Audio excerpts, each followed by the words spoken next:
jechuudha. Egaa odeeffannoo kana eessaa fiddee eenyutu sitti himee jechuun keessaniin oolu silkii bilbilee namoota biyya keessa jiran irraa akkasuma namoota isaanitti dhiyaatan irraa axxaarraa dhufe jechuudha.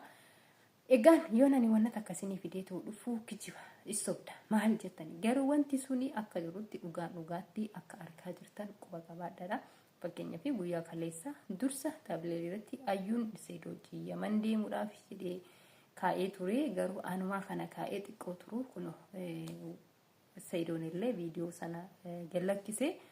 Kanaaf ani wanta dhugaa jirtu jechuudha wanta dhugaa jirtu takka daayirektii waan sana yoon muluu isaallee fiduu baadhee waan dhugaa jirtu takka qabadhee hin dhufa. Sababni ani wanta sana muluu isaa fidee hin dhufneef maaliif minciin waan sana akkuma jara sana biraa baatu barbaade kanani garuu ani immoo odeeffannoo jiru waan dhaga'uufin egaa dursee raawwadhee waan akkana jira mitiire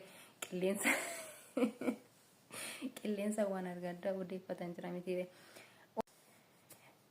Yooyaa nagaan isiniif haa ta'u akkam jirtanii fayyaa qabdanii annagaa kootti galata rabbii. Egaa kabajamtoota hordoftoota koo har'as wantoota tokko qabanneeti dhiyaannee jirra.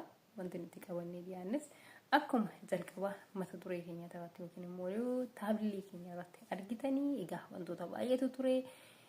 Har'as immoo ganamaa jalqabee egaa ammaatitti wantoota baay'ee qoqqorachaa turre asiif achi fiffiigne jechuudha. Biyya keessa soo jiraachuu baanne yeroon teekinooloojii tolee jira waan ta'eef namoota baay'eetti silkii bilbilee akkasumayyuu wantoota garaagaraa gaggaafannee jirra jechuudha. Wantoota gaggaafanne irraas immoo muraasa isaa qabannee dhufnee jirra. Wanti nuti qabannee dhufnes kallattumaan akka isin bira gahuuf qophoofnee dhufne jechuudha. Egaa namoonni baay'een keessanii kijibduu maarroo kan jettan hedduu keessantu jiru jechuudha. So ani waan barbaadde hojjetan rakkina hin qabu. Wannoota irraa silaa dhaga'e takkaa fi waan beeku takka dubbachuu hin dhiisu. Akkasuma immoo namoonni baay'een keessanii guyyaa kaleessaa komentii viidiyoo jalqaba hojjedha irratti naaf kaa'ame tokko argite hin jire already komentii sana nan gube jechuudha. Wabiin waan si dhiise fi maalitti namna kan jette jechuudha. Ati namni sun jechuudha sijjammar jecha sana arraba keetirraa baastee harka keetiin katabuuni ati laaqee sana keessa kan jirtu jechuudha. Namni akkanaa suni namni sun jechuudha. Namoota kan keessatti dabalamtee hin argamtu ati tasumayyuu jechuudha. Namni akkas jettee koomentii san barreessite laaqee sana keessa kan laaqataa jirtudha ati jechuudha. Ana jechuun sana keessatti nama argamu sitti hin fakkaatin. Waan hunduma keessaayyuu an nama darbedha. Nama waan gaaris waan yaraas waan hin taanes waan ta'us gargar baasee beekudha. Osoo wanna takka mooyyuu maalummaa isaa waan sana gadi buutee hin arkin maal akka ta'e osoo hin beekin osoo arraba keetirraa waan gadhee baasuu baattee gaariidha. Namoonni takka kan sammuun isii dhoqqee faandii baattee deemtutu jira jechuudha. Kan sammuun isii waan gaarii qabattee hin deemne sammuun isii waan arraba gadhee arraba baalagee qofa kan baattee deemtutu jira. So ana fakkaatee natti mul'atu waan akkasii. Wanti dubbachuudhaaf dhufe sana wantan silaa nan hojjedha jedhee yaadasan oomaan hojjedha. Seedoo fi ayyuu fi akkasuma jarreen kana malee namni irratti hojjetu hin jirtu isaan hoo dhiiste kan jettanii fi just bakka jira miti namoonni hundinuu hojjetaa jira. Akkasuma immoo wanti ani fidullee waanuma dhugaa jirtu takka waanan dhaga'ee waanan arkedha kan namni fideetu dhufu jechuudha. So yoo isiniif ta'e ni ilaaltanii yoo isiniif ta'u waatiin dhiista rakkoo hin qabu jechuudha. So arraba keessaniif immoo ani arraba oduma waan barbaadan jettanii na arrabsitanii namoonni arraba akkasitti arraba gadhee arraba baalagee nama arrabsitan nama waan sana keessatti argamaa jirudha. Wantoota akkasii jedhee kan nama arrabsu waan sana keessa argamaa jiru jechuudha.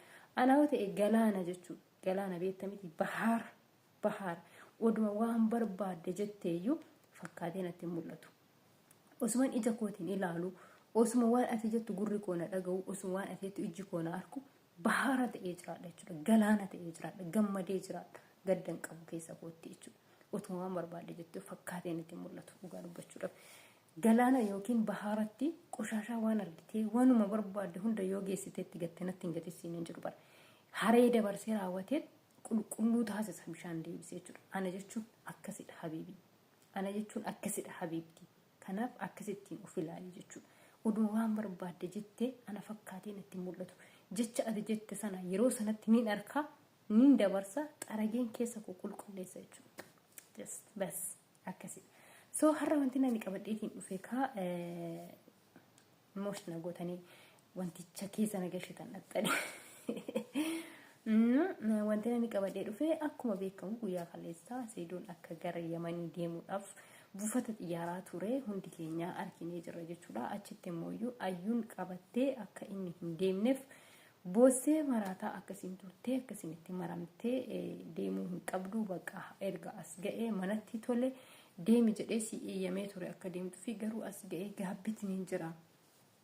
Deemuu hin qabdu jettee akka itti boo'aa turtee wajjuma argine jechuudha. Akkuma beekamu gaa Seedoon akka milkaa'ee fi hin deeminidha. Wanti nuti odeeffannoo dhaggeeffanne Seedoon biyyuma Itoophiyaadhuma keessa akka jirudha jechuudha. Odeeffannoo dhageenye gaa ayyuun akka inni hin deemne qabdee hambistee hanganani mucaa tokko godhadhutti deemuu hin qabdu jettee raawwattee akka hambistee dhageenye jechuudha. Egaa odeeffannoo kana eessaa fiddee eenyutu sitti hime jechuun keessaniin oolu silkii bilbilee namoota biyya keessa jiran irraa akkasuma namoota isaanitti dhiyaatan irraa axxaarraa dhufe jechuudha.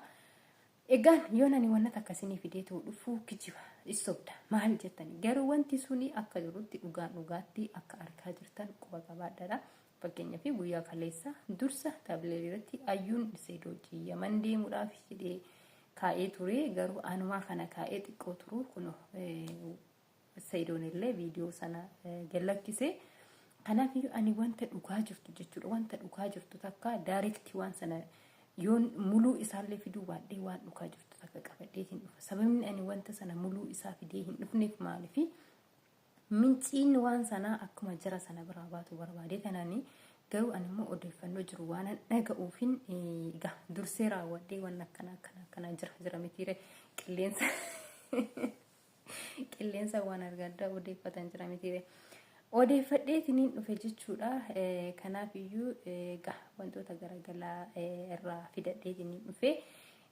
Wantoonni sunis akkuma beekamu ayyuun akka inni hin deemne akkasiin hambiste jechuudha. Namoota baay'eetti bilbilee akkas nama sadiitti bilbilee gaafadheetiniin jira jechuudha. Seedoon ammallee akka Itoophiyaa keessa jirudha.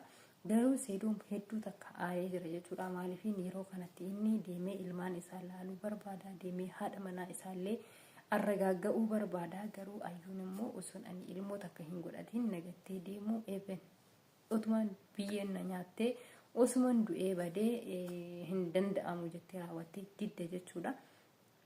So iddoo kanatti bakka kanatti ayyuun dhugaa qabdi. Sababni isaa Seedoon ayyuun gaafa duraa manaa baatee jirti. Guyyaa cidhaa sana dhugaadhaa aarsitee jirti, manaa baatee jirti. Akkasuma ergasii immoo piraankii isaan irratti hojjetaniif jettee harka isii deebitee gara manaatti galtee jirti. Ayyuun akkasuma wantoota baay'eetu jira. Seedoon gadi bahee wanti inni hin dubbatinii osoo waa baay'ee Seedoon nuuf fidee dhufa. Waa baay'ee irraa eegaa jirru ganaa Seedoon gammachuu isaa nuuf ibsa dhufee ganaa viidiyoo gammachuu isaa dhufee raawwatee nuuf ergisiisaa nutti himaa gammachuu isaa ayyuu waliin dabarsanii nuuf himaa akkasuma immoo ayyuun akkam maal akka taate dhugaadhumaan akka namoonni jedhu ayyuun dhugaadhuma kana dura nama biraa faana jiraatti immoo hin jiraanne immoo Seedoodhuma waliin jiraatti immoo maal kan jedhamu wantoota baay'ee irraa eegaa turre akkasuma gaafii nama baay'ee dhiyaata fi ture jechuudha. Garuu Seedoon gaafii sana osoo nuuf hin deebisin akkasuma immoo waan gammachuun isaallee gammachuun koo kanadha gammadeetiin hin jira. Ayyuun kana dura nama biraa faana hin jiraanne anuma waliin wantoota hundumaa kan isiin dabarsite jedhee silaa kan nuuf himuu qabu nuuf hin himne dhufee raawwatee gara Yamanii deemuudhaafanii kan jedhu qofadha.